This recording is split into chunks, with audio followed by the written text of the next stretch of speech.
Sometimes the best stories in golf aren't found on tour. You'll find them at the back of the range. And here's your host, Ben Adelberg. And thank you again for joining me here at the Back of the Range Golf Podcast. I am your host, Ben Adelberg. This is episode 52. Before we get started with the final episode of season 1, I hope everyone has enjoyed listening to all of the great stories that we have introduced you to this year. It's been a lot of fun for me, and I hope to continue to bring you weekly episodes in 2019 and beyond. If you've missed an episode throughout the year, don't worry. They're all available in Apple Podcasts, Spotify, wherever you listen to podcasts, you'll find us. And all of the information about the Back of the Range can be found at the website, thebackoftherange.com. I know I say it often, but please take a moment, leave a review in Apple Podcasts. Believe me, it's very important to us to know what you like and what you don't like about the Back of the Range. Do you want to hear more stories from the pros, amateurs, college coaches? Your feedback is welcome, so please let us know what you think about the podcast. You know that we're on Instagram at the Back of the Range Podcast. We're on Facebook. We're on Twitter. All those links are in the show notes of each and every episode. We're going to start giving away more towels next year. We're going to start asking for more listener participation. Heck, we're probably going to do a listener golf trip in 2019. So stay tuned for that. Follow us on all of our social media channels. Finally, before we get into this week's episode, special thanks to Mitch Phillips. He is still the voice of the podcast. He gets us started on each and every episode. So to learn more about all the places you can listen to Mitch doing his amazing voiceover work, check out mpvoice.com. So our guest this week just spent a few days here in South Florida, actually, participating in the 2019 Walker Cup practice sessions. Many of the top amateurs in the country are here to get to know each other, hit a few shots in front of Captain Nathaniel Crosby, and do a little team building before the final team is selected next year to represent the USA at Royal Liverpool in September. Why was this week's guest invited to participate? Well, after winning the 2016 U.S. Mid-Amateur, Stewart Hagestad was a member of the 2017 Walker Cup team that was victorious at LA Country Club. Did I mention that LA Country Club is his home course? Well, it is. Stewart and I had a great conversation about his days at USC, his victory at the U.S. Mid-Am, his made cut at the 2017 Masters, and yes, we even got into that popular question of why he decided to stay an amateur and how that decision ultimately was the right one for him. So I'm thrilled to welcome the 2016 U.S. Mid-Am champ Stewart Hagestad to the Back of the Range. Stewart, welcome. Oh, thanks for having me. Well, you've done this quite a few times before. You have done the golf podcast realm. You have accomplished quite a lot in amateur golf in your short time playing. But we're going to kind of go in a different direction. Let's get a few things out of the way here. You played college golf at USC, and I remember watching, I believe it was like an ESPN 30 for 30 about the USC football team that had, Leinart and Reggie Bush and Pete Carroll was the coach. And I remember they showed all these celebrities just swinging by the sidelines. So you played college golf at USC. What was your experience like in college at USC? It's tough enough to get my dad to come out and watch me play golf, let alone any celebrities. But, it was awesome. I mean, USC was my dream school. My dad went to USC. My mom went to Stanford. And as I've joked about with Conrad before, I realized pretty quickly I probably wasn't going to go to Stanford. But grades are important there. Grades are important there. Grades are important there. Yeah. Luckily, my mom went 2 for 4. I think I lost out on favorite child there, but that's okay. Nice. You can't win them all. But yeah, so my middle school days were the Pete Carroll era, right? So SC football was kind of running and gunning. So I was on campus. I was taking a recruiting visit to SC with my mom and dad, and I knew exactly where I wanted to go. SC is an amazing school. I grew up in Southern California. Sure. All my best friends went to SC. Not only, did I kind of grow up going to football games, but if anyone's ever been to Southern California, if we don't have the most, I'll say most beautiful for instead of hottest, but if we don't have the best looking girls in the country, I'd love to know where they are. I mean, like it was my dream school. Like all my best friends went there. It was incredible. But so I'm on campus, and I'm with my parents, and we're kind of going through the weight room with Coach Zambri, and there's this guy in a Patriots hoodie kind of in the corner working out. And, I'm kind of just not star-studded because I'd been on campus a bunch of times, but, I'm kind of looking around and, Clay Matthews' name's on the wall and, Leinart and Bush and Lendale White. And it's like, just peak SC. Sure. And I see this guy over in the corner and my dad's like, you know what that is, right? And I'm like, oh yeah, I know exactly who that is. And I didn't really want to bother him. And, so Coach and I and my mom all we could walk out of the weight room. My dad, being kind of cavalier, walks over to, this guy who's working out. And next thing I know, there's this guy running, in a Patriots hoodie up the staircase. And he's like, hey, are you Stewart? I'm like, yeah. He's like, hi, I'm Coach Carroll. I'm like, yeah, man, I know exactly who you are. He's like, you got to come to SC. This is the greatest school in the world. My son goes here. He loves it. Your dad went here. I don't know why you'd even consider going anywhere else. This is the greatest school in the world. This is what you want to be a part of. And I'm just like, yeah, man, like I was fired up before, but good Lord, like, yeah. He just had like such an infectious energy and vibe. And it was just like, yeah. So it's, no, I'm very lucky to say that I went to my dream school. Well, and you mentioned your parents. You mentioned that you have siblings, and before we started recording this episode, you kindly shared some information. And I we can get into as much detail as you want, but I guess the real, the conclusion that I've come to realize is, compared to your brothers and your sister, you're kind of an average athlete. I mean, you won the U.S. Mid and you played in that Augusta tournament thing, and but you're kind of average. So share, before I start insulting you right away, but and let people in on the news here tell me about your brothers and your sister and what they're up to right now while you're playing that golf thing. Yeah, no, I mean, I've had a nice run, since nice since school. Nice run. That's great. Go ahead. Sorry. But yeah, like, I was the first child, and I was fortunate to grow up in a pretty competitive, part of the country, in Orange County. And my mom went to Stanford. My dad went to USC. I played, golf at SC, and I was in the business school, and I pledged my freshman fall, and I was it's kind of a brutal freshman first semester, but it was great. And I thought I'd come out and went to work in New York and in private equity, and obviously as we said, had a nice run since school. But yeah. my sister went to Stanford. She was a computer science major. She got her master's from there as well. She works in Uber's self-driving cars unit. Her boyfriend made the Forbes 30 under 30 list at 23, and he's on his second company. He already sold his first. My brother is at USC. He's an accounting major. I think he's got like a 3.8. He's, he's going to probably work in New York next summer, before going to work back there after graduation. And then my youngest brother is playing at Stanford on the water polo team, and I think they're ranked number 1 in the country. But yes, like I come home to for Thanksgiving, and it's kind of like, George, how's the number 1 team in the country? Rich, how's school? What high level investment bank are you going to work at, next year? Lee, how's the self-driving cars unit? Stu, you still hitting balls? That's cool. Good for you. That's great. Yeah. That's great. Yeah. How you hitting it? Yeah. How you hitting it? Well, I got this new fade I'm working on. It's amazing. Yeah. Wow. Well, it sounds like you and the entire Hagestad clan are destined for great things, and I got a podcast, so all's right in the world. So, no, we're very lucky. Mom and Dad set the standard high. So, you mentioned this great run of 2016, lost with the U.S. Mid-Am victory that gets you into the Masters, is the fact that you win the Met. I'm a native South Floridian. I'm not too aware of the competitive nature up there in the Northeast in the Met region, but there's so many good players that come out of there. Before we start asking about the standard questions or the standard events of 2016 and 2017, how did the Met Championship help you with that great run?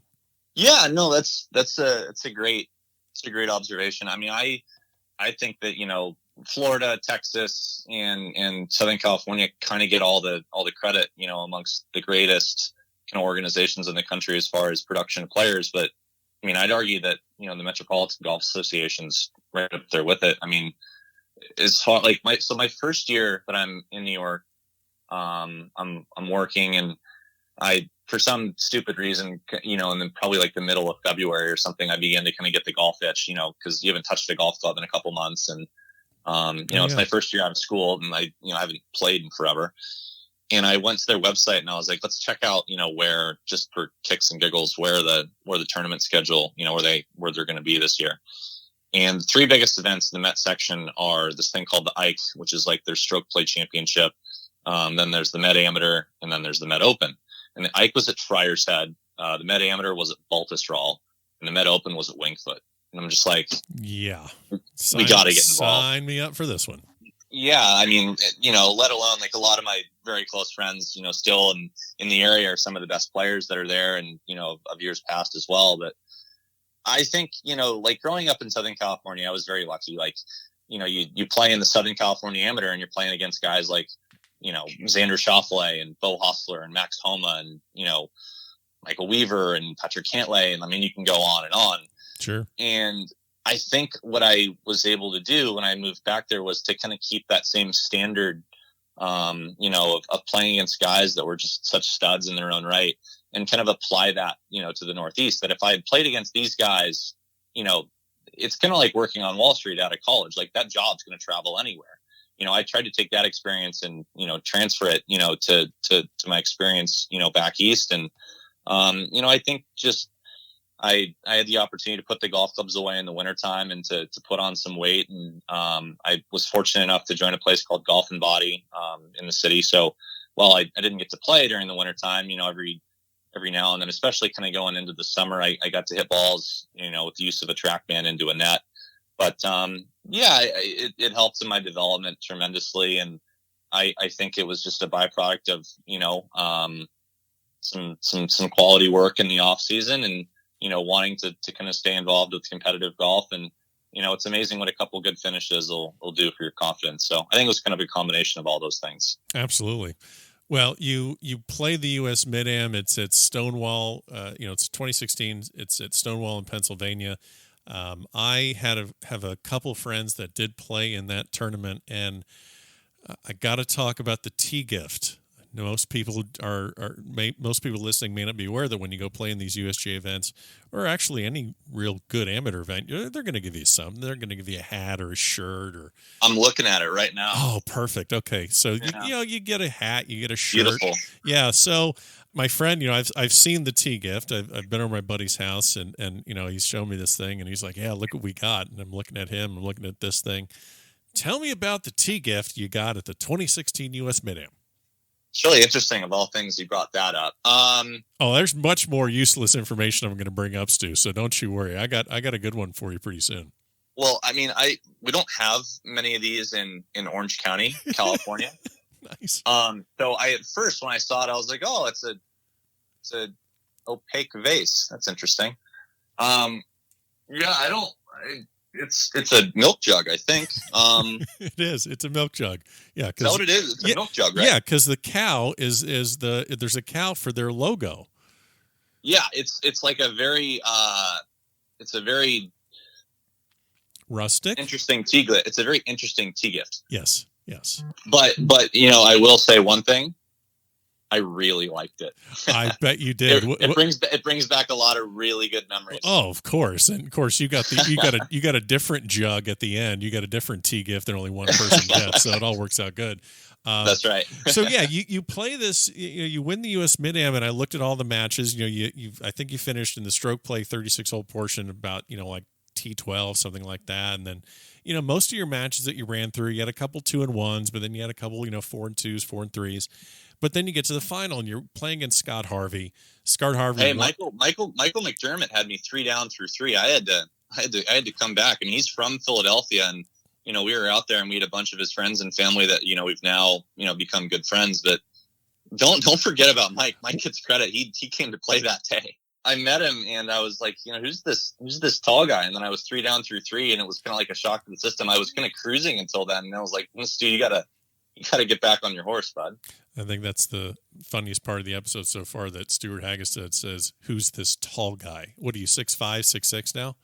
Yeah, but like he's like a lot more like, like he's like tall and handsome, and I'm like tall and skinny and awkward. Geez, here we go with this shit. All right. Let's get back. Let's get back on the horse right now. All right. So you get through McDermott and you get to Harvey. Harvey, another skinny guy. Man, this turned out to be like a fitness episode or something. Should I play? I played Price too. Do you know Andrew Price? I don't know Andrew Price. I'm a brick house compared to Price. Oh, okay. So that guy's eating too many salads and not enough steaks. Is that what you're saying? No. Andrew's a stud. He's from Chicago, and he's a really. If I had known how good he was, right out of the gate, I probably wouldn't have played as well as I did. So when you're playing that brings another question up. When you're playing, do you want to know exactly who these guys are that you're going up against? Are you Googling and researching some of the guys you're facing, or do you just kind of like, yeah, I don't want to know. I'm just going to show up, tee it up, and just go? I mean, I think I kind of used to be that way. Like, what's his deal? I mean, I think now I just don't really. It's not that I don't really care. It's just that. Doesn't make a difference. I mean, they could be world beaters, but it just depends on what they're doing that day and what you're doing that day. Yeah, like when I was, when I was, I don't even know what year it was. I think it was going to like my senior year of college. I played in the California Amateur and I finished like third in stroke play, third or fourth, and I played some kid I'd never heard of, and my dad flew up to see me because it was up at Monterey Peninsula, and I think I turned at 3 up, and then I think I was 3 up through 12. And I was like even par the last 6, and I lost 2 down. And my dad, I think, caught me on like 16. He's like, "Hey, how you playing?" And this is not before iPhones, but like before like he knew how to like properly use an iPhone, like to check. Sure. And yeah. And I kind of had this like stunned look on my face. I'm like, yeah, I'm even, and I'm getting waxed. And so like the point of that is like, no matter who you're playing, like anyone's capable of going out and shooting a really good number. So whoever it is, like whether they played on Saturdays and Sundays, for checks, or, there's someone from your local association, like I guarantee, if you don't already know who he is, like James Nicklaus is the guy from the Met section who plays at Yale. I think he's a senior. He was Ivy League Player of the Year last year. And he's currently leading as far as like strict stroke average, all of the NCAA, but sure, you wouldn't know who he is because he doesn't play in the quote unquote marquee events for college. Right. So it's just like, listen, everyone's really good. You got to show up and not take anything for granted. I think anyone that's played at a high level for a long time or for any time, could probably tell you the same. Yeah. And if you're in that tournament, you can play. Yeah, so for sure. Yeah. So this final match, you're against Harvey. He's won the tournament that you're trying to win. He's the 2014 champ. And this match you had is, famous for the fact that, you're basically down. I think you birdie 4 out of the last 5 holes to get it to extra holes. You win on the extra one, just to make this slew of birdies. You got to play in other stuff with Scott Harvey. You actually, were on the other end of the stick when he got into a USAM and you were on the outside looking in. As a, high level amateur, you're going to see Scott Harvey for several years to come. Yeah, we had the chance to play together at the Thomas a couple months before that too. And, we were tied. We played together in the 3rd round and we were tied, after 3 rounds. We went to a sudden death playoff, an aggregate 3-hole deal. And I had about an 8 or 10 footer to win on the 3rd hole and I missed. And then that went to extras and he beat me there too. So I was actually 0-2 going into that. So you're going back and forth with this guy. It was a pretty one-sided street at that point, but yeah. Well, you righted the ship in a big way. Is that something you guys talk about at all? Do you ever talk about that with him, or is it just a little too soon? I don't know how to answer that because, like, if Scott, I don't know why, it would ever be brought up, but I mean, we're friends and we've played each other since. Like, we had the chance to play each other in the first round of the Crump earlier this year, and we've played together, a good bit before. And I mean, Scott's a stud. Like, yeah, he's played. I mean, he qualified for the U.S. Open last year. His resume too. We've traveled a good bit together. I mean, I look up to Scott. He just had his 2nd child, and a lot of things that he's done kind of in the world of the game, and he did it before me. So like, if there's anything as far as what he's done that I can try and take and try and apply to my game, or just the way that, he's been, a father and a husband and, just kind of a voice of, the world of not only mid-amateur golf, but amateur golf as a whole. I have nothing but, the highest level of respect for him. And if he wants to talk about it, I'm happy, but right. It's more just like, I enjoy, kind of spending time with him, because that's, at a, to an extent kind of where I want to be, in that same amount of time. And the same can be said for Nathan or any of those guys that's played at a high level. Sure. Well, as everyone knows, the winner of the U.S. Mid-Am gets the invite to play in the following year's Masters. In 2017, you made the cut, the first U.S. Mid-Am qualifier to make the cut. I know Jay Sigel did make the cut, but it was because he got in as a Walker Cupper. So, there's a lot of run-of-the-mill standard issue questions I could ask you about the Masters experience, but actually, I totally forgot this one question. I need to ask you this one. It's all good. So U.S. Mid-Am champion, I could ask you questions about what was the key to your victory, and we could all talk about your ball striking and about making putts. But, one of the keys to winning this tournament, and really any tournament, if you really come down to it, the first thing you got to do is you got to show up on time for your tee time. I mean, that's in any tournament. You got to get there on time. When they say your name, you got to have the ball ready. You got to be able to tee it up. We have researchers all over the country that have called in about this episode to give me a helping hand here. Can you think of any reason that you may have accidentally missed at tee time in the U.S. Mid-Am when you won? Is this a loaded question? I already know the answer. Did you need a ride to the golf course? Did something happen? Okay, I see where this is going. Yeah. So, growing up in Los Angeles and we'll call it New York City, like, the idea of there not being like a readily available Uber is like just completely outside the realm of possibility. First world problems. I understand. It's okay. Like, no, totally. Like, just, Stu, what are you doing? Right. Yeah, so I'm at the hotel and I'm like waiting for an Uber, and I gave myself plenty of time to do it. Like probably an hour 30 or 40 in advance of my tee time, but it's super early. It's probably like 5:45, 6 a.m. and like guys just like aren't awake in the middle of Pennsylvania, in Elverson, Pennsylvania. Yeah. And I'm sure I would have been fine whether it was like a cab or something, but like I'm just like a very anxious person by nature. Sure. Like to the point where I'm like kind of like OCD about certain things. And I was beginning to kind of like low key freak out and panic. And thankfully by, sheer luck or serendipity or whatever, there were a couple guys that were heading over, and I know they're South Florida guys, and the name's escaping me, and this shouldn't be. And that's where I put two and two together here. But I had the chance to kind of to grab a ride, to the course. I think it was during stroke play. I think it was the first day.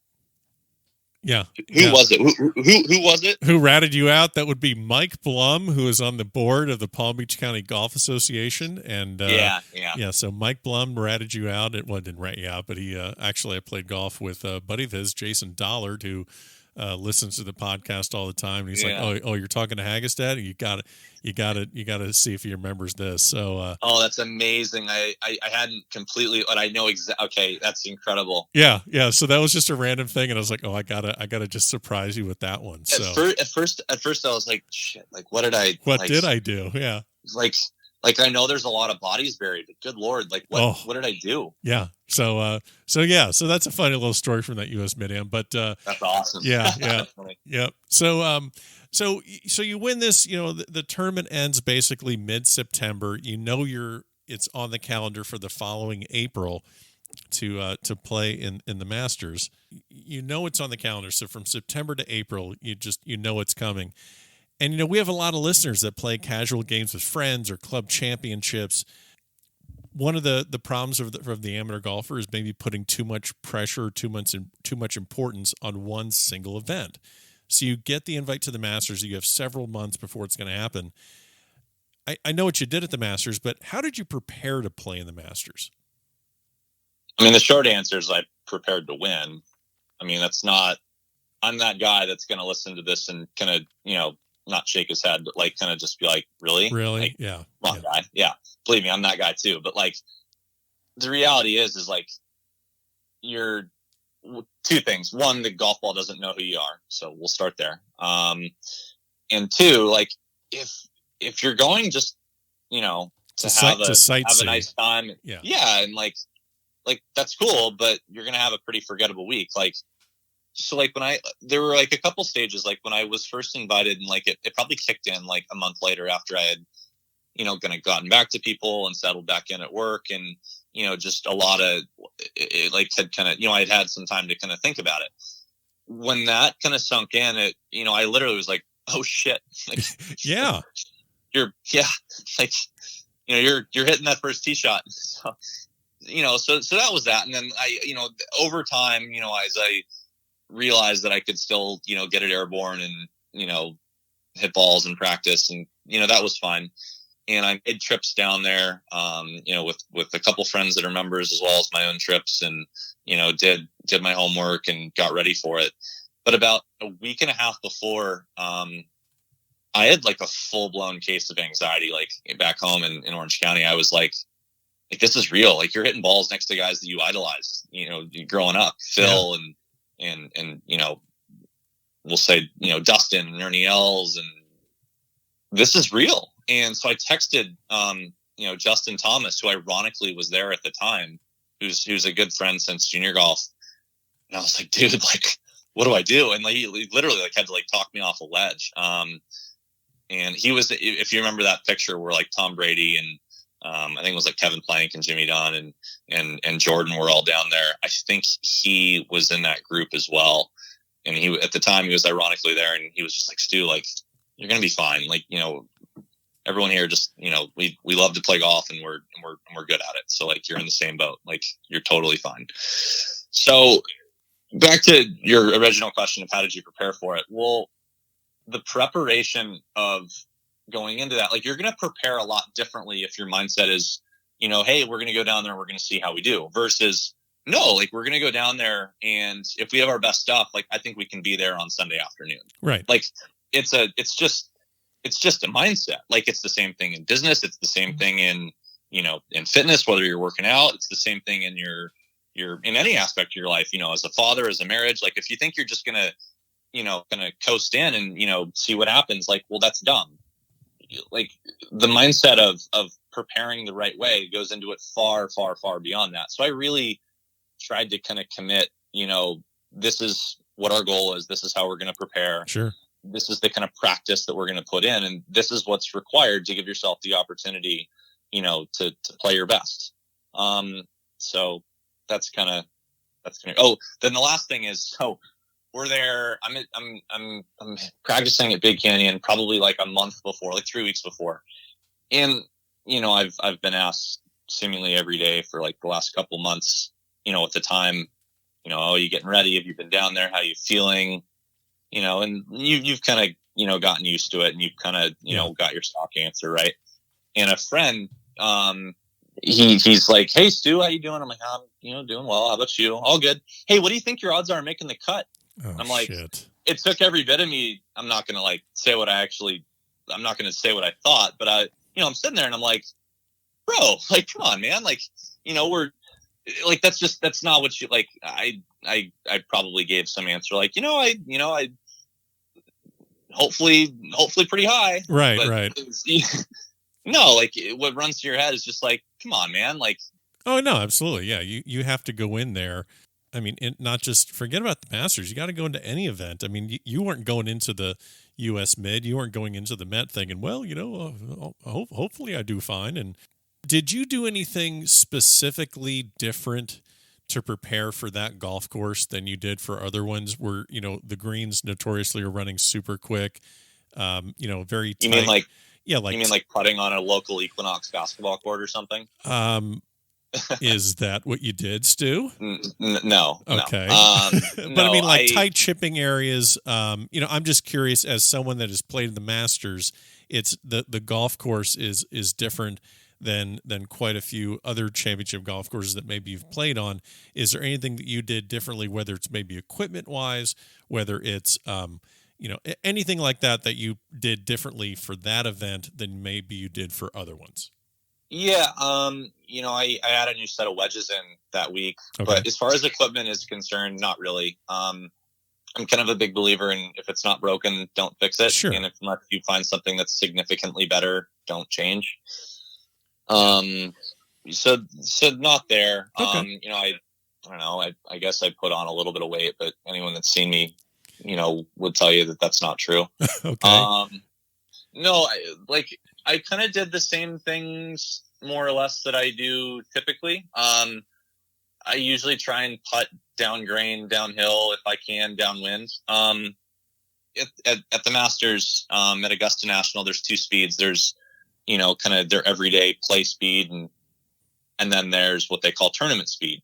And tournament speed is really quick. Like I'm sure you've played, on greens where they kind of get that shade of purple. Yep. Where they get really firm and not necessarily dried out, but they just get very, very slick, and it's really, really quick. It's speedy, like to the point where, if it's downhill, down grain, downwind, it's almost pretty tough to stop. Yeah. Well, the greens at Augusta, I mean, they couldn't get them super speedy on Thursday and Friday because of how windy it was the year that I played. And then on Saturday they began to get a little bit quicker, and then on Sunday they were kind of that speed. The Sunday before, they were also that speed. They were super quick. I don't know what I would rank them as, but I mean, they were, I wouldn't say by far the fastest greens I've ever putted on, but I'm not going to say you can only make a green so fast, but it was as quick as I'd ever seen. The Walker Cup last year was kind of on that level as well, but they were super quick.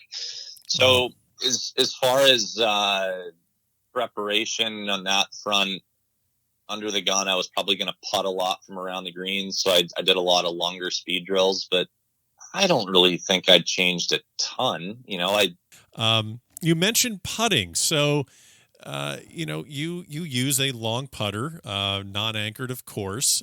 I use a long putter as well, which is why we're getting along so well, clearly.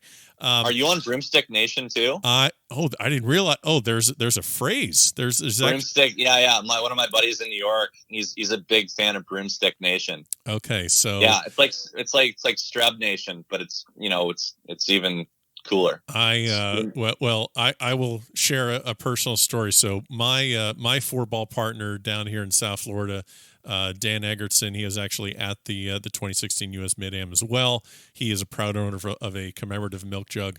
I don't know what's in his, but I got tired of playing with him and having him be the guy making 8 birdies around, and I'm the one that contributes a handful of pars and maybe a birdie here and there, and just I was the B player, still am. But finally, I was like, dude, do you got any more of those long putters? He's like, yeah. So we literally meet up at a Florida Turnpike rest stop, because he's about 30 miles or 20 miles north of me or something like that.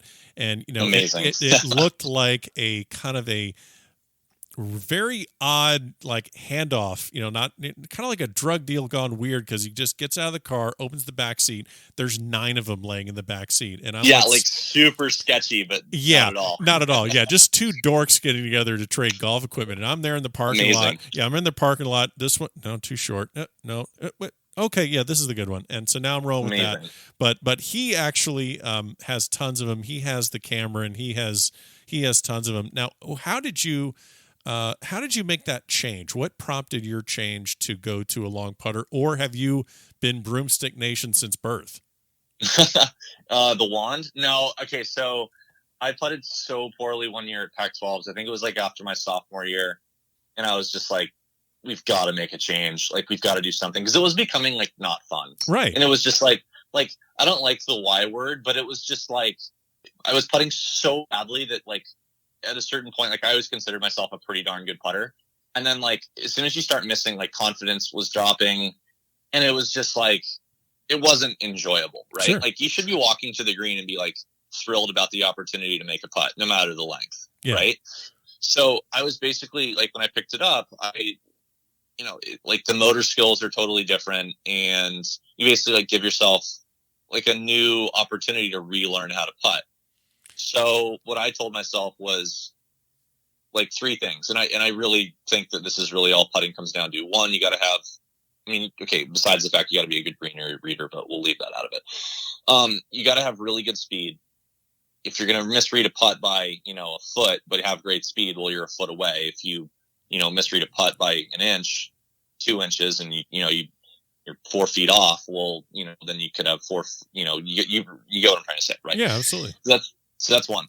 Two, you got to, hit your line. So, I put down a chalk drill and I just went to town. I did it so many times until it became muscle memory, and it became normal. And then thirdly, and in my opinion, most importantly, was no matter what your method is that you use, you really got to believe in it. You genuinely have to believe you're the best putter in the world. Like anyone, like if you miss, well, it's not your fault. Like, it hit an imperfection in the green, right, or, you misread it. Like you hit a great putt. Like you have to believe you're the best putter in the world. And that's like, I am 100% convinced that there's some guys on tour that literally play out there because they believe that they're the best player in the world. And you have to have that. Of course. And, so that's kind of how I got it. I've been doing it for about 4 or 5 months, I guess. And a lot of my off season will be working on that thing. And just put it. So like my suggestion would be like speed is one thing, and you can do your various speed drills. But when you get your golf balls, right, like get one of those like line them up things and like put a line on the ball, get a chalk line, find a straight putt, preferably like uphill or flat, put a chalk line down. And it's tedious and annoying, but like it works. Like go and line up your ball, like go through your full routine, line up the ball and hit, no exaggeration, hundreds of putts. Like if that means, you grab 3 balls and you hit them 5 times and you go 15, like do it at the beginning, the end, whatever, like that's how that thing's going to get ingrained the quickest, and just make that line be as tight as can be. One of the drills that I stole from my buddy Dan Egertson is a yardstick with the little holes at the end of them for like hanging on a hook, and the ball sits right on that little hole, and you need to get the ball rolling on top of that yardstick to the cup. Yeah. Perfect. Yeah. Same idea. I like the chalk line, but same concept. Yeah. Yeah. Well, interesting. Yeah. Broomstick Nation did not know that. That will be a hashtag. That will be a hashtag on our social media post. We got to get shirts. We got to get shirts printed up the whole 9 yards. So I'm so down. All right. We're going to get that done. Amazing. So your Masters experience, I did a little bit of digging. You get in, I will just assume that the drive down Magnolia was epic. We can kind of move on past that. But your experience there, just from other interviews that you've done, I mean, you shared a little bit about your experience where, you're having lunch with Phil Mickelson, and you're playing 9 with Condoleezza Rice, and your practice rounds are with, Jordan Spieth, and you're getting a putting, lesson from Ben Crenshaw. I mean, this is just, forget about the tournament. That just sounds like a pretty full experience right there. Can you share any story that maybe like tell me about one of those experiences, and just anything you talked about with Phil or playing with Condoleezza Rice, anything you can share about just some of the things that people didn't see. They saw your play, they saw you made the cut. What about something that maybe someone didn't see? I've got a good one that actually wasn't that week. Perfect. It was in a practice round leading up to it. This one's really good. Okay. So when I would go down there, well, I wasn't there, Stu. It can't be that good. Okay. But you go ahead. Fair.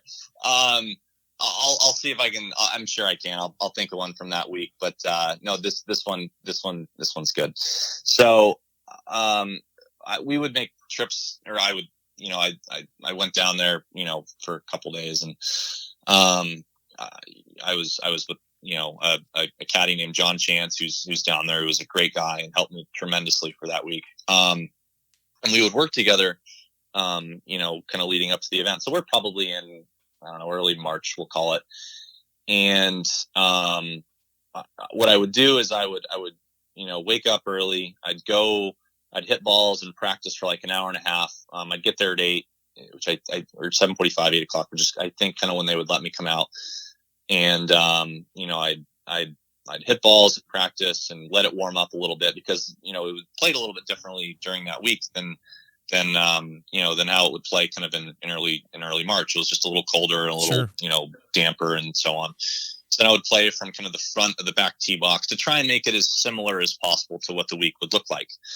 So I would play 18 in the morning, probably till about 2 more or less. I would go through my work and, go through the different hole positions and different scenarios and shots and this and that.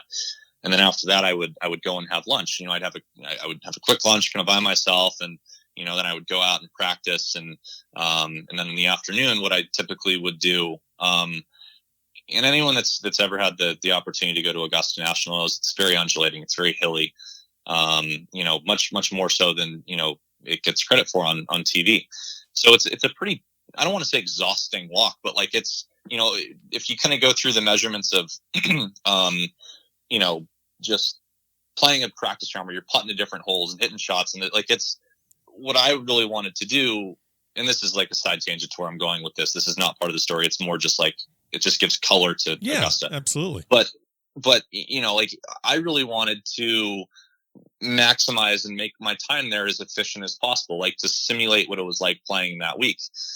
And, so I would play 9, and I would, like I said, play 18, have lunch, practice, and then I would go play 9, but I would just play one ball and just, play for a score more or less, more than anything else, just really enjoy the opportunity to play Augusta National, because that in and of itself is pretty special. Yep. So I go and have lunch, and in there, as you know, I went to USC, and this older gentleman walks in. He's wearing a cashmere sweater, and he's kind of hunched over, and I know immediately who it is. I go over to him and I say, "Gosh, I had to come over and introduce myself, Coach Holtz. My name is Stewart Hagestad. I went to USC, but I have the opportunity to play in the Masters in April, and I just want to say it's such an honor to meet you." And he kind of says, "Oh, Stewart, that's great, and I'll pray for you," and which, by the way, is like the coolest thing ever to have Coach Holtz say that he'll pray for you. And I was like, "Oh, great." So I still think anything that goes on at Augusta National is like the coolest thing in the world. But I go out to the range and I see my caddy, and I have the chance to hit balls on the practice range, and I start my practice routine, and I think I put on like George Strait, or it was George Strait, and just on my phone, lightly playing music, and I was at practice and kind of hit balls. And John looks at me, he's like, "Oh, I told John the story about Coach Holtz and what he said, and put on George Strait." And he goes, "Oh, the story about George Strait and Coach Holtz?" I'm like, "No." And he goes, "Yeah, well, I guess one day George Strait was out here playing with the member, and he saw Coach Holtz, and he kind of did the same thing as you did, and he kind of goes over to him and says hi and introduces himself, and I guess they start talking for a couple seconds, and Lou goes, 'So George, tell me, what do you do?' And George is like, well, sir, I'm a country music artist." And I guess Coach Holtz goes, "Oh, that's wonderful. You got any good ones?" And George is like, done okay. Yes, sir." And I guess the member, whoever George was with, kind of like had to like patiently explain to Coach Holtz, who, what he had done. And it was pretty funny. That's awesome. Yeah. Only at Augusta National, right? It's wild. I don't know what other things happened that week. That was the year that the weather, canceled the par 3 contest. So yeah, that had to be a bummer with that. Yeah, as devastated as Dad was, hopefully I made it up to him that week. But yeah, you did okay. I asked this question to your buddy Matt Parziale, who won the U.S. Mid the year after you did. You did stay in the Crow's Nest, I know, for one night. That's kind of the rite of passage for amateurs. I asked him this question, and he immediately kind of went into panic mode, and then he's like, "Wow, that's a really good idea." But you're there for a night. You're around all this history. Now, I know that you wouldn't do this, and I said this to Parziale. I know that you didn't do this, but if you're a degenerate like me and you've stayed in many, many hotels, traveling around, playing in golf tournaments, it's natural. You steal, a pad from the table. You steal a towel. You take some of the shampoos. Everyone does it. It's no big deal. When you're staying at the Crow's Nest, did you see anything there that you're like, man, this would look really nice in my office with that milk jug I won at Stonewall. I mean, did anything look appealing? Not that you would, because that's really kind of bad karma to lift something from the crow's nest. But did anything look interesting enough that it crossed your mind for a second? I mean, I had a cocktail the night before in an Augusta National plastic cup. I think I may have took that. Oh, shit. Everyone's got those. I got 7 of those in my kitchen, man. I'm talking about something out of the crow's nest. I mean, come on. No, nothing in the crow's nest, but I did take home a pretty good piece of hardware that week that's in the other room. So, I turned out okay. So you got to play a practice round with Jordan Spieth. Now, this is not something where you called him up and you play with JT, you play with Jordan Spieth. This isn't something that you called him up and say, "Hi, I'm Stewart Hagestad." You know these guys from junior golf. Yeah, he got to play one with me. Now I gotta rephrase that. So they were lucky enough to join you, the elder statesman of the group. I ran across a tremendous photo from a Texas junior golf tournament that I'm going to send to you. It's you and Spieth, and man, are you rocking a haircut? Holy cow! But yeah, did you see what place of what flags we were holding? Yes, because I think Spieth is 5th and you're 4th. So we'll make sure. You want to know the part of that you probably didn't know? Sure. We like stories here. Go ahead. For some reason, they made us play off for 4th place. Oh dear God, really? So they already decided who won it. I'm looking at the trophy right now. They made us play off for some strange reason for 4th place. By the way, I will never let Jordan hear the end of this, except it's not like he cares. I'm like the fuselage that flew off of his career. Yeah, I was gonna say. Yeah, no, it's like cool story still. No, okay. So I finish and whatever, and we get in and they're like, so we're gonna have you play off for 4th place, and I'm like, oh, that's kind of weird, but whatever. Who am I playing? And they're like, there's this kid out of Dallas. Supposedly he's a pretty good putter. He's really young, but he's really good. And we think he's going to be, pretty good at golf. And I'm like, okay, whatever. So we go out and I introduce myself and this and that. And the short story is I ended up making just an outrageous up and down on the first hole. And I think he missed about an 8-footer for par, which is like the last putt inside 10 feet he's missed since then. Sure. Right. But, yeah. So, how about that? I clipped him.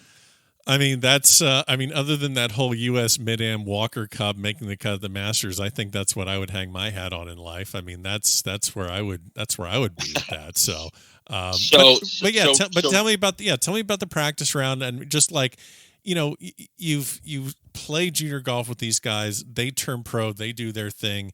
You're staying amateur, you're doing your thing. And then you guys converge again at Mecca and like, so we go off, and I had gone back and forth with Jordan and Justin because of the weather that week. Monday, Tuesday, Wednesday was a little thrown off. Sure.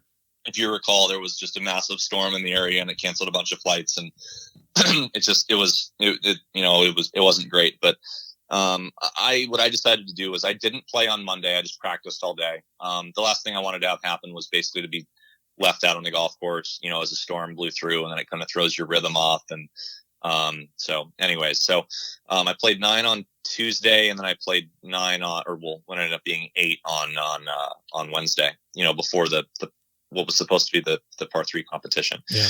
So Justin couldn't play. I think he was just practicing that day.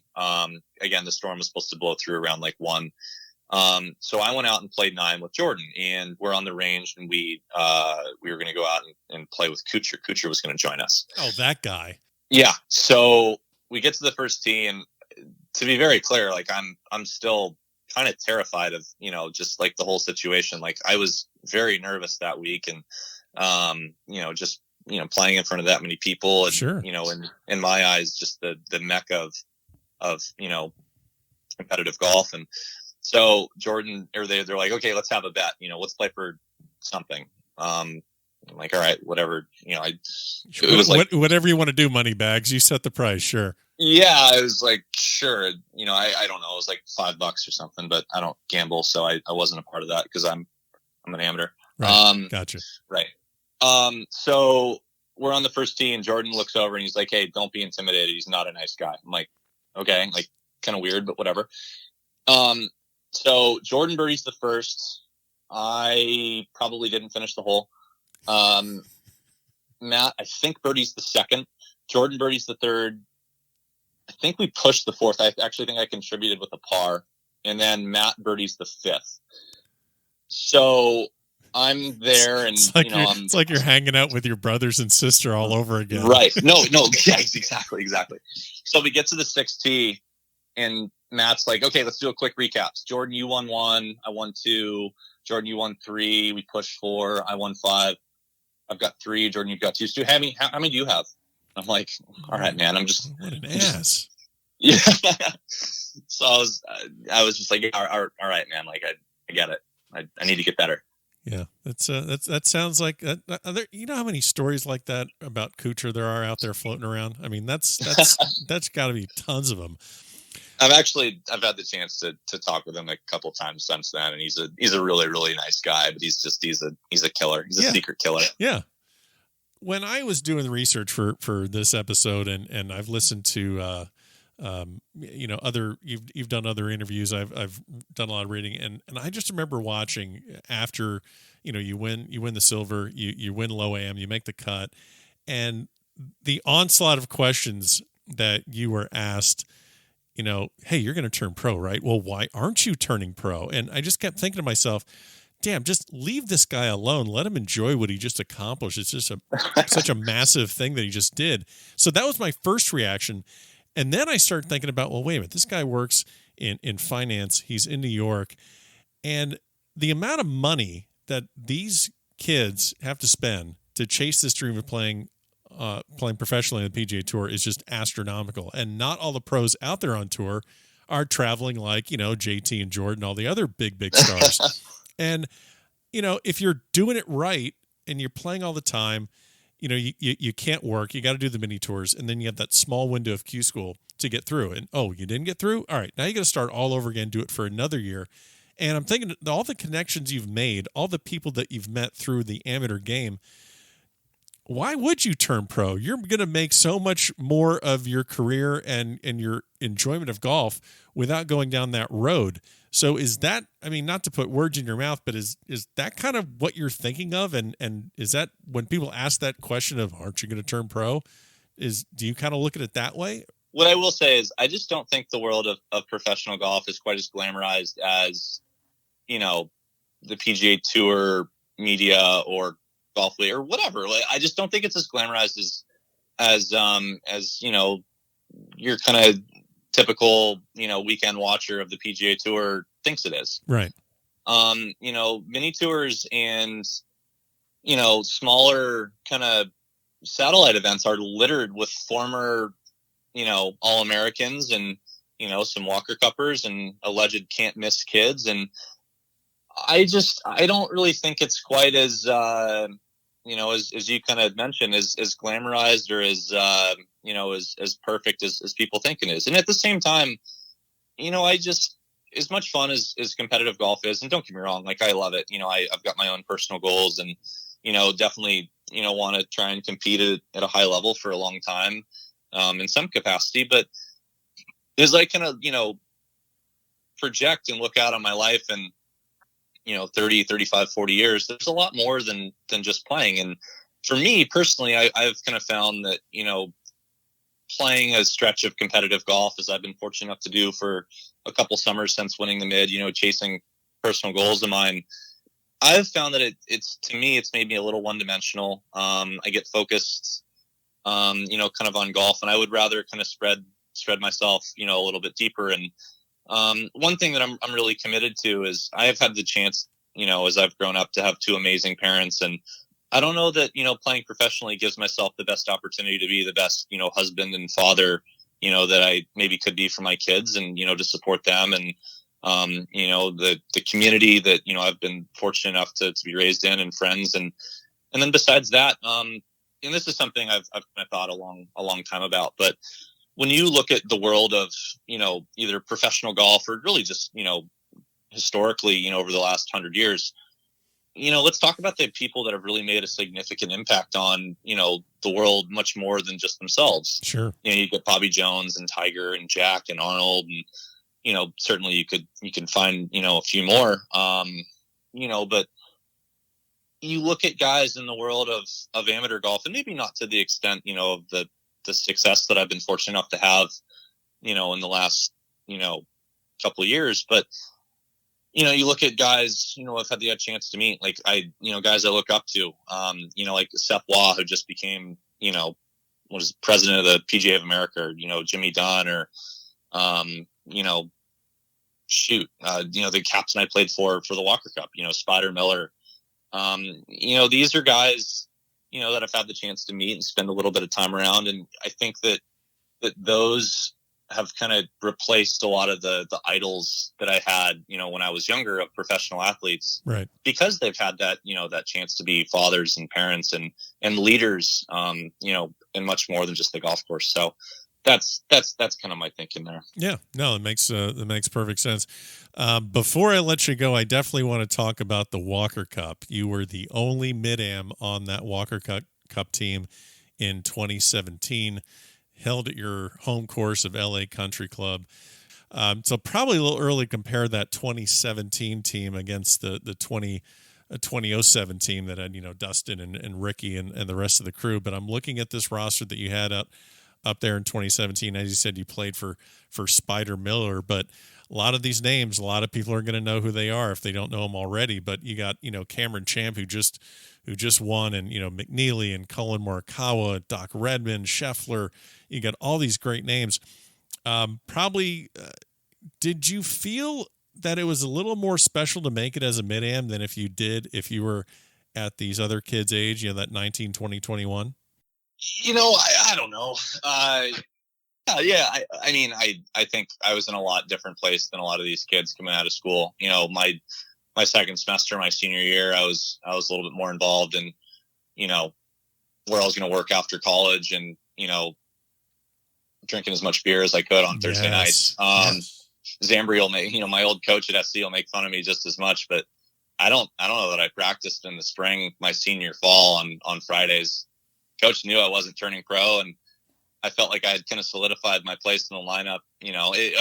I was very comfortable being the backup QB on a pretty good, on an okay team. And there you go. I got my work done on Friday afternoons. And so I think that from a maturity standpoint and from a, goal selection standpoint, had my goals been what they, were now, when I was 21, 22, I think I may give you a little different answer, but I don't necessarily think of myself, with no due respect whatsoever to any mid-ams out there, but, I like to think that my body's in pretty good shape, and, I've made a tremendous amount of sacrifices, since school, whether it's, socially or whatever, to accomplish some of those goals. And it was pretty special, to play in front of home, friends and family at LA Country Club, where I'm fortunate enough to spend a little bit of time.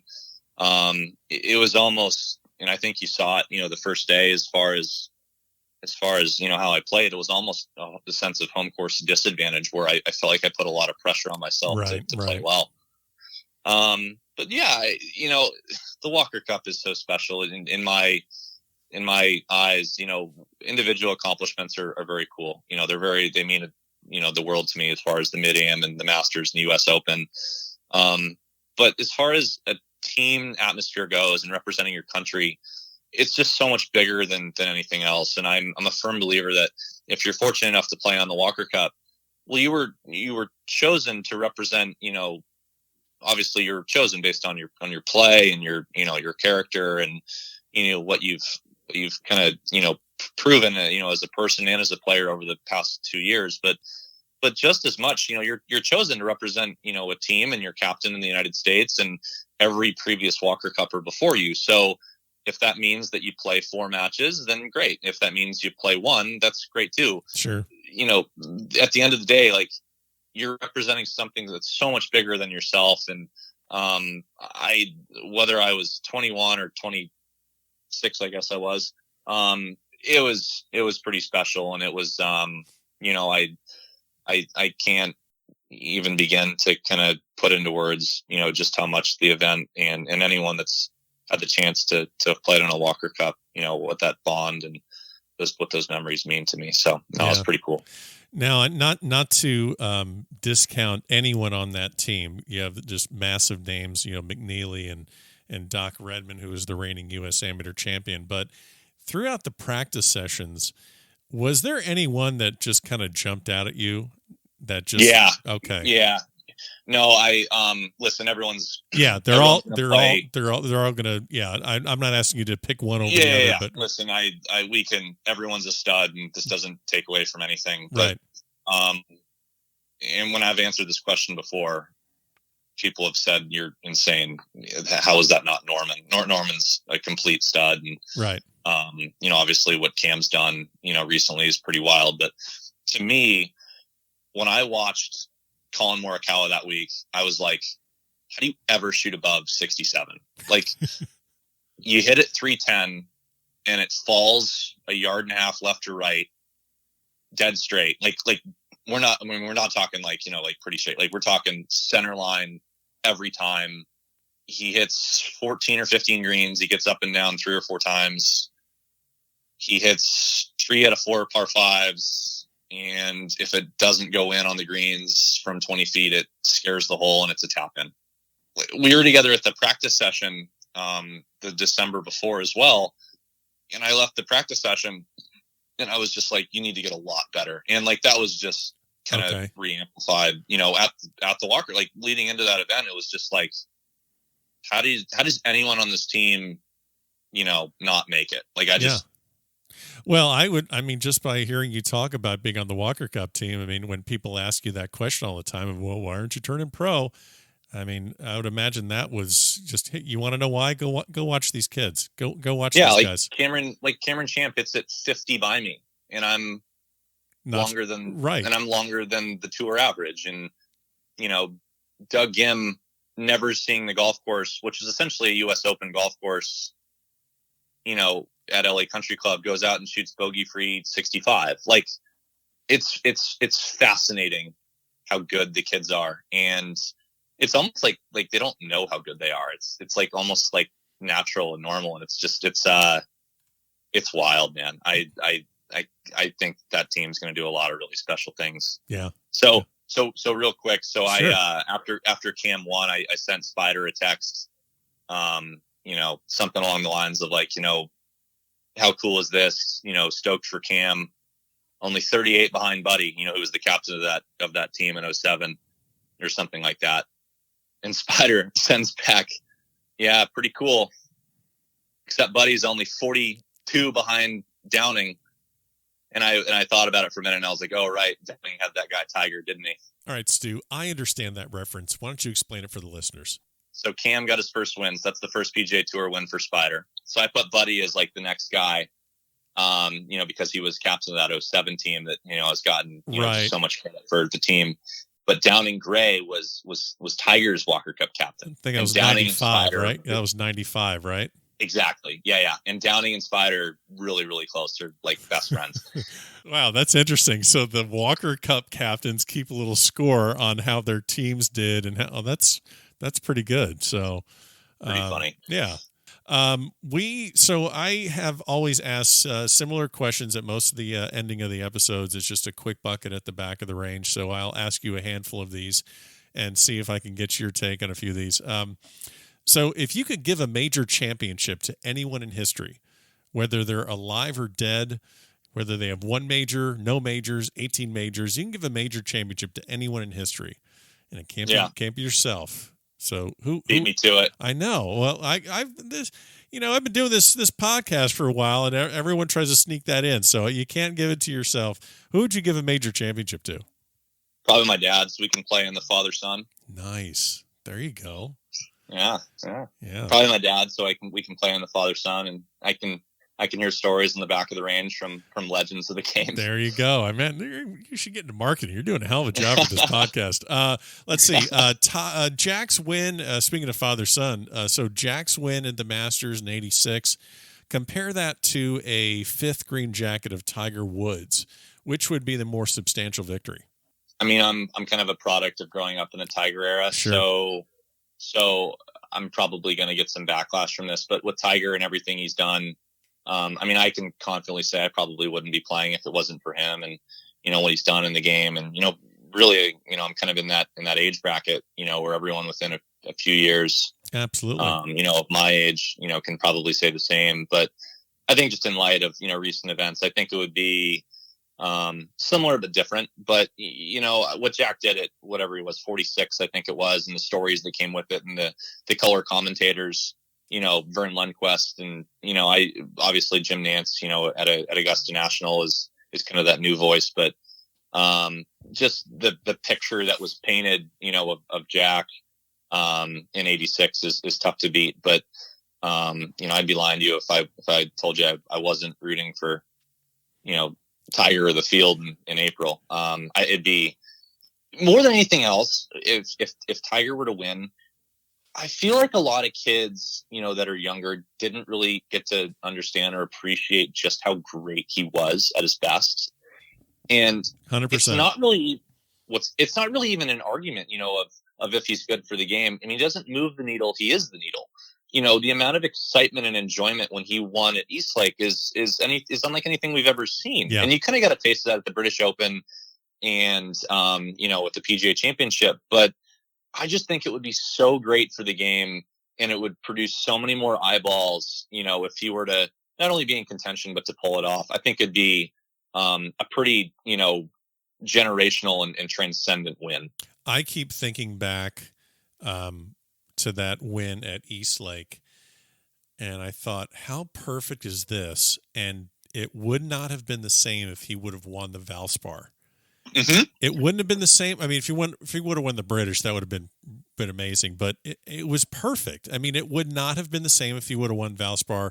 I know he was in contention at a handful of other ones. I think he had a couple top tens that weren't, really, really close to the lead, but that one at Valspar. But yeah, and that's one thing that I keep coming back to, how special that victory was. And yeah, unreal crowd reaction. I mean, that was. So I was playing, it was the second round of the Mid-Am this year, and I didn't literally sprint, but like after it became in my mind, like I knew I was going to make the cut. I think I was on like the 13th or 14th hole. I literally asked my dad, I was like, hey, or like people that were following the group, I was like, can someone check on Tiger? Like, I want to know what he got. That mid-round. That says it right there. You mentioned US Mid. I forgot to ask you about this thing. Now that you're at pretty much the US Mid, when you show up, everyone knows who you are. You're former champion. Does the US Mid feel different for you now, as far as eyes on you? You're got maybe a target on your back, maybe similar to probably what Nathan Smith maybe thinks. Is there any kind of a difference when you're playing in that event now? I'm not going to pretend it's not different to have yourself be in either like a poster that's there or a media guide. I mean, I try and treat it like any other event. For me, I'm not going to say it's my Super Bowl, but there's certain events during the year that I put not a tremendous amount of pressure on myself, but like they're amplified. So, that week, like, the effort and, attention that I put into it, like that's one of the weeks that you're really trying to peak for. As far as attention from other guys, I don't know, man. I think that's maybe giving me more credit than I deserve. I still look at Nathan and McCoy and Harv and, even Parziali, and I look at those guys and, they're just as accomplished in, what they've done with the game. And, I'm just lucky to kind of be a part of that group. Sure. And you got to play with a lot of those guys at Concession Cup. Yeah. I mean, you're in that circle now where you're playing with the elite mid-ams and senior ams in the country.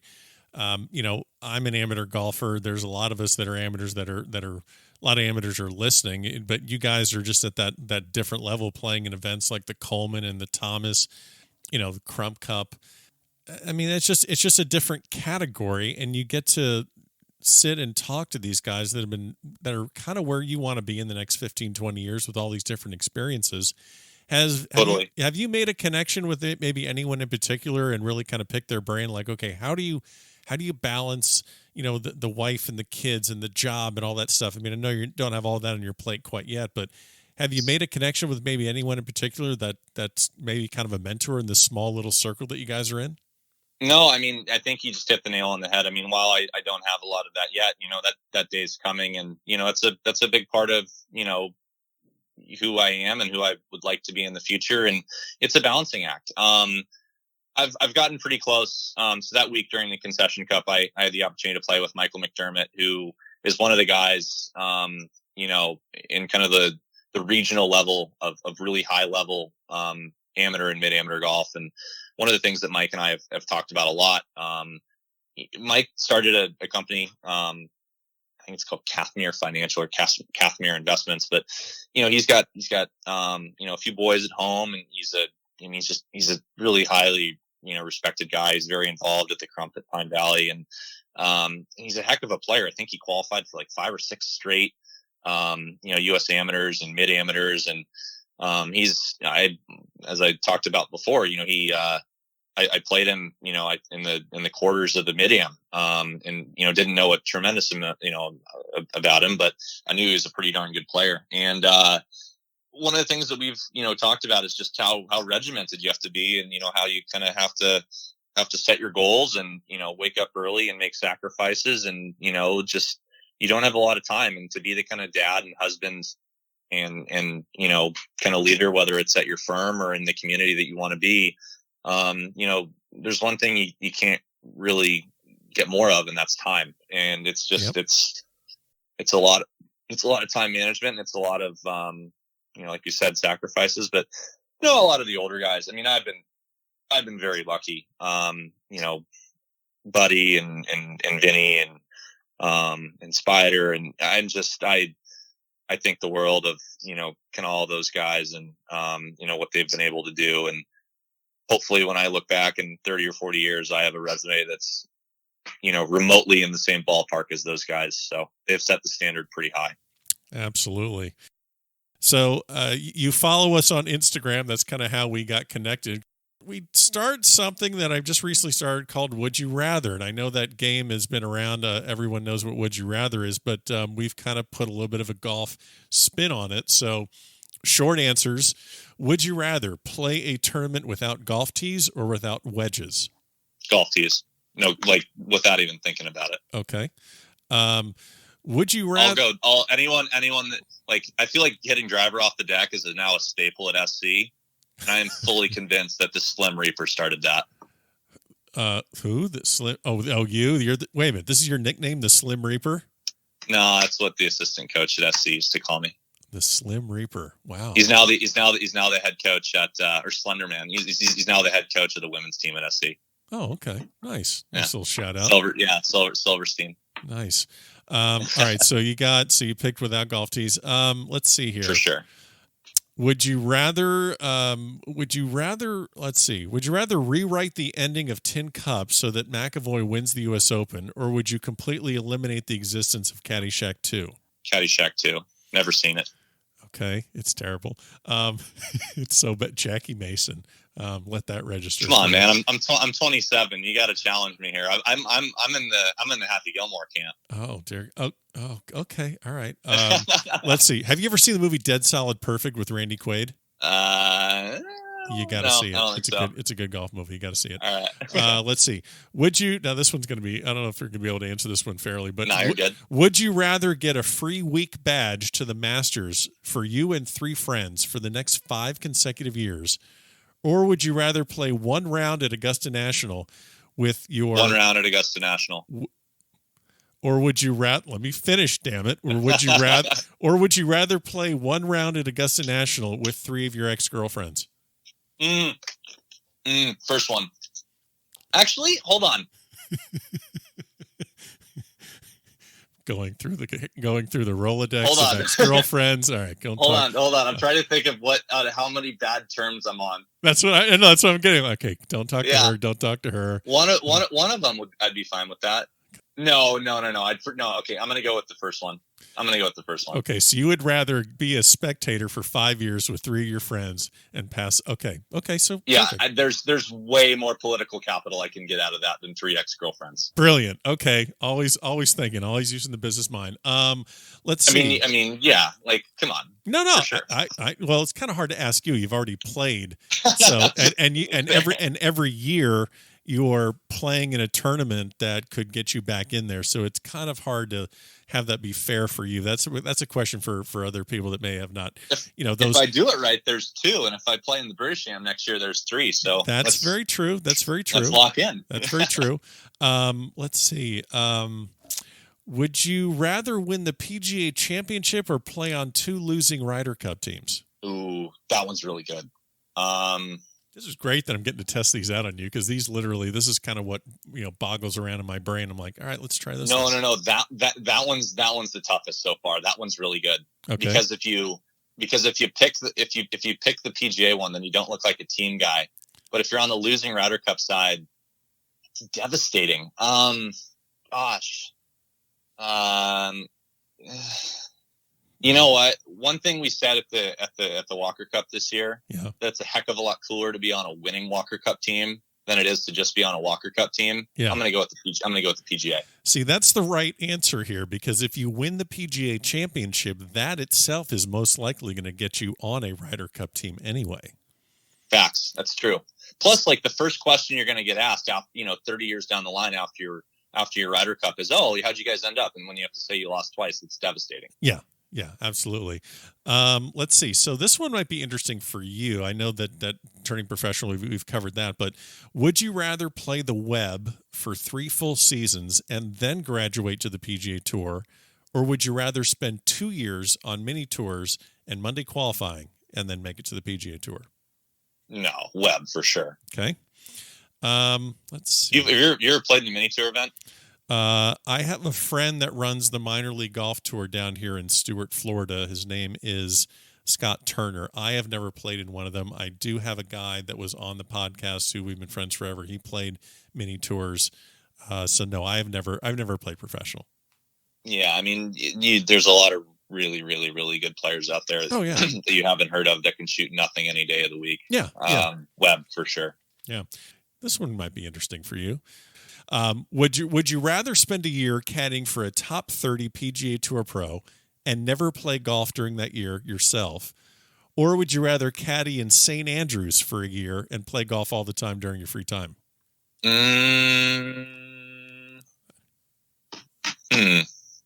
This is great. I'm excited by your pauses. I'm like, this question isn't totally worthless.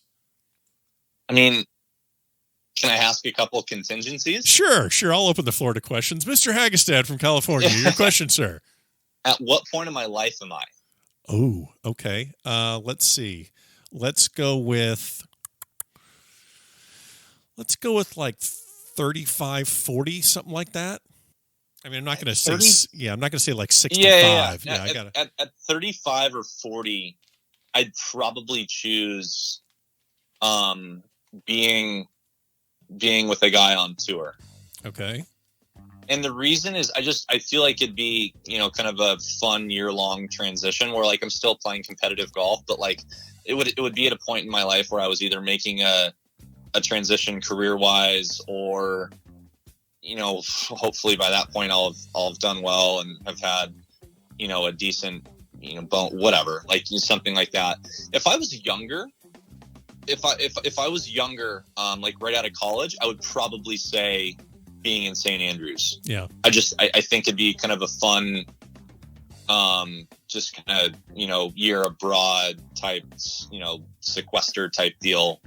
But the older you get, that gets really, really tough. Yep. No, I totally get it. I kind of agree. I think right now, if I had my choice, I would go do the thing on the PGA Tour, but, well, Stu, we have covered just a ton of stuff. I feel like we could probably go for a couple hours more, but that might be for next time. I really do appreciate you joining us here at the back of the range. I know that you're it's entering the holidays, and you got Thanksgiving dinner with your overachieving siblings. So I know you got that to look forward to, but we'll definitely keep track of you and see how things go for next year. And again, thanks for joining me here at the back of the range. Oh, thanks, man. It's been a blast. Happy to do it anytime. And there you have it, another great episode here at the back of the range. Special thanks to Stewart Hagestad for joining us this week and closing out Season 1. We're going to take the week off. We'll be back on January 3rd, 2019, our first anniversary, for the first episode of Season 2 here at the back of the range.